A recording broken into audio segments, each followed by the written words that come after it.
programa d'avui serà una mica diferent, ja que en lloc d'estudiar la part culinària de les receptes, estudiarem la part química.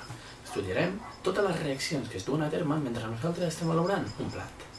Però per fer tot això haurem de canviar la nostra cuina i el nostre davantal per una bata blanca i un laboratori. Hola, ja m'he canviat i a continuació passarem a explicar quin és el plat que durem a terme avui. Aquest plat l'he extret d'un antic llibre de cuina italiana.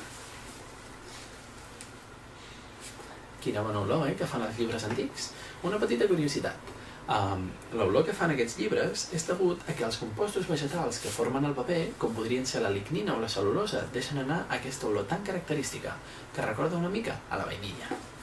I ja no m'entretinc més, així que comencem.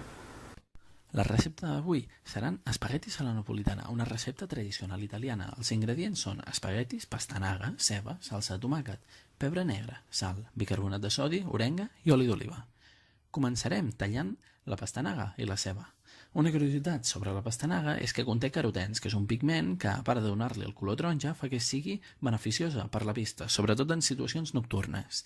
I la ceba, si ens fa plorar i ens fa picar els ulls, és degut a que genera àcid sulfúric quan els gasos que emet quan tu la talles entren en contacte amb la humitat del teu ull i generen àcid sulfúric.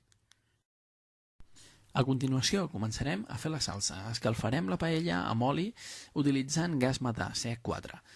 Afegirem la ceba i la pastanaga i les fregirem. Pels que no els agradi la textura de la ceba, és que afegiu una miqueta de bicarbonat de sodi, fareu que tingui una textura més suau, cosa que ajudarà a la salsa. Un cop estigui tot sofregit, afegirem la salsa de tomàquet, el pebre, la sal i l'orenga, cosa que li donarà el toc picant a la salsa. I un cop comenci a fer xup-xup, agafarem la salsa i la començarem a posar a poc dins d'un pot.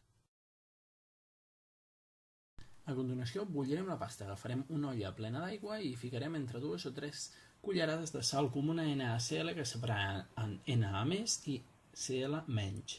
Quan l'aigua comenci a passar de líquid a gasós, és a dir, a bullir, ficarem els espaguetis entre 8 i 10 minuts i a continuació agafarem l'olla i la buidarem a l'aigüera. Ja només queda fer 4 retocs al nostre plat d'espaguetis. Afegirem la salsa i ho decorarem amb pebre i orenga.